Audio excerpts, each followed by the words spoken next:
ದಾನಗಳನ್ನ ಮಾಡಬೇಕು ಗ್ರಹಣ ಕಳೆದ ನಂತರ ಹೌದು. ಅಂತ ಹೇಳಿ ಕೆಲವು ರಾಶಿಯವರಿಗೆ ಹೇಳಿದ್ರಿ ಸಮಸ್ಯೆಗಳಿದೆ ಆ ಕಾರಣಕ್ಕಾಗಿ ಕೆಲವೊಂದು ದಾನಗಳನ್ನ ಮಾಡಬೇಕಾಗತ್ತೆ ಅಂತ. ಇನ್ ಉಳಿದಂತ ಜನರಲ್ ರಾಶಿಗಳಿಗೆ ಅವರು ಕೂಡ ದೇವಸ್ಥಾನಗಳಿಗೆ ಹೋಗುವಂತದ್ದಾಗಿರ್ಬೋದು ಅಥವಾ ದಾನಗಳನ್ನ ಕೊಡುವಂತಾಗಿರ್ಬೋದು ಅನ್ನೋದಾದ್ರೆ ಯಾವ ತರದ ದಾನವನ್ನ ಮಾಡ್ಬೇಕಾಗತ್ತೆ? ನೋಡಿ, ಪ್ರತಿ ರಾಶಿಯವರೆಗೂ ಗ್ರಹಣದ ಪ್ರಭಾವ ಇದ್ದೇ ಇರುತ್ತೆ. ಹ್ಮ್. ಆದರೆ ಅತಿ ಹೆಚ್ಚು ಪರಿಣಾಮ ಬೀಳುವಂಥವರು ಮಾಡಲೇಬೇಕಾದಂಥ ವಿಚಾರ ಇದು.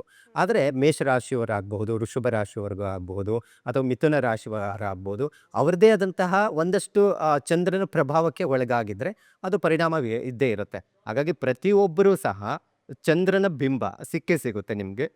ಹಕ್ಕಿ ಮತ್ತೆ ಈಗ ಸಂಭವಿಸ್ತಾ ಇರುವಂಥದ್ದು ಕೇತುಗ್ರಸ್ತ ಚಂದ್ರಗ್ರಹಣ. ಹಾಗಾಗಿ ಕೇತುಗೆ ಧಾನ್ಯ ಯಾವುದು? ಹುರುಳಿಕಾಳು ಬರುತ್ತೆ ಅಲ್ವಾ? ಅಕ್ಕಿ, ಹುರುಳಿಕಾಳು, ಚಂದ್ರಬಿಂಬ ಮತ್ತೆ ಅದ್ರ ಜೊತೆಗೆ ಬಿಳಿ ವಸ್ತ್ರ. ಇಷ್ಟೂನು ಸಹ ನೀವು ಮನೆಯಲ್ಲೇ ಆಚರಣೆ ಇದೆ ಅಂತ ಹೇಳಿದ್ರೆ ಮನೆಯಲ್ಲೇ ಇಟ್ಟು ಪೂಜೆ ಮಾಡಿ ಅದನ್ನು ದಾನ ಮಾಡಬಹುದು. ಇಲ್ಲ ಅಂತ ಹೇಳಿದ್ರೆ ನೀವು ಎಲ್ಲಾದರೂ ಸಿದ್ಧಿ ಮಾಡ್ಕೊಳ್ಬೇಕು, ಒಂದು ನದಿ ಸ್ನಾನ ಮಾಡ್ಕೊಳ್ಳೋಣ ಅನ್ನುವಂಥ ಅಭಿಪ್ರಾಯ ಇತ್ತು ಅಂತ ಹೇಳಿದ್ರೆ ಆ ದಿನ ಸಮುದ್ರದ ತೀರ ಅಥವಾ ಏನಾದರೂ ನದಿ ತೀರದಲ್ಲಿ ಇತ್ತು ಅಂತ ಹೇಳಿದ್ರೆ ಅಲ್ಲಿ ಸ್ನಾನಾದಿಗಳನ್ನು ಮಾಡಿ ಅಲ್ಲಿ ಪೂಜೆ ಪುನಸ್ಕಾರಗಳನ್ನು ಮಾಡಿ ಅದನ್ನು ದಾನ ಮಾಡೋದು ಬಹಳ ಮುಖ್ಯವಾಗಿ ಫಲಗಳು ಕೊಡುತ್ತೆ.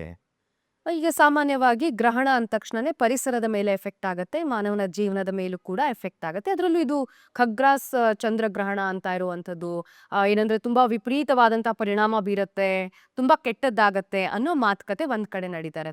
ಸೊ ಈಗ ಇದನ್ನ ನಾವು ನೋಡೋದಾದ್ರೆ ಈ ಕೆಲವೊಂದ್ ಕಡೆ ಷೇರು ಮಾರುಕಟ್ಟೆ ಮೇಲೆ ಕೂಡ ಇದರ ಎಫೆಕ್ಟ್ ಇದೆ, ಹಾಗೆ ರಾಜಕೀಯದ ಮೇಲೂ ಕೂಡ ಪ್ರಭಾವ ಬೀರತ್ತೆ ಅಂತ ಹೇಳಲಾಗ್ತಾ ಇದೆ ಗುರುಗಳೇ. ಖಂಡಿತ. ನಾನು ಹಿಂದೆನೂ ಮಾತನಾಡುವಾಗ ಹೊಸ ವರ್ಷ 2026 ಕಾಲಿಡುವಾಗ ಹೇಳಿದ್ದೆ. ಖಂಡಿತ ಈ ವರ್ಷ ರಾಜಕೀಯ ಬದಲಾವಣೆ ಇದೆ ಅಂತ ಹೇಳಿದ್ದೆ. ಇವಾಗಲೂ ಅದೇ ಒಂದು ಸಿದ್ಧಾಂತದಲ್ಲಿ ಇದ್ದೀನಿ. ಯಾಕಂತ ಹೇಳಿದ್ರೆ ಈ ಗ್ರಹಣನೂ ಇದೊಂದಷ್ಟು ರಾಜಕೀಯ ಭವಿಷ್ಯ ಬದಲಾವಣೆ ಆಗುವಂಥ ಸಾಧ್ಯತೆ ಇದೆ. ಯಾಕಂತ ಹೇಳಿದ್ರೆ ನೋಡಿ, ಈ ಚಂದ್ರ ಗ್ರಹಣಕ್ಕೆ ಒಳಗಾಗಿರೋದ್ರಿಂದ ವೃಷಭ ರಾಶಿಗೆ ಚಂದ್ರ ಪರಮೋಚ್ಚ ಸ್ಥಾನದಲ್ಲಿ ಇರ್ತಾನೆ. ವೃಷಭ ರಾಶಿಗೆ, ವೃಶ್ಚಿಕ ರಾಶಿಗೆ ಅತಿ ನೀಚಕರವಾಗಿ ನೀಚ ಸ್ಥಾನದಲ್ಲಿ ಇರ್ತಾರೆ. ಯಾವಾಗ ಗ್ರಹಣಕ್ಕೆ ಒಳಗಾಗುತ್ತಾರೋ ಈ ವೃಶ್ಚಿಕ ರಾಶಿಯವರಿಗೆ ಅಧಿಕಾರವನ್ನೇ ಕಳ್ಕೊಳ್ಳುವಂತ ಸಾಧ್ಯತೆ ಇರುತ್ತೆ.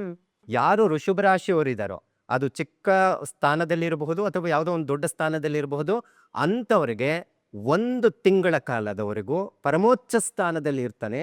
30 ವರ್ಷಕ್ಕೆ ಒಂದೇ ಸತಿ ಈ ತರ ಆಗುವಂಥದ್ದು. ಸೊ ಈ ಗ್ರಹಣದ ಪ್ರಭಾವನೂ ವೃಷಭ ರಾಶಿಯವರಿಗೆ ಬಹಳ ಉತ್ತಮವಾದಂತಹ ಒಂದು ಅಧಿಕಾರ ಸ್ಥಾನ ಸಿಗ್ಲಿಕ್ಕೆ ಸಾಧ್ಯ ಆಗುತ್ತೆ.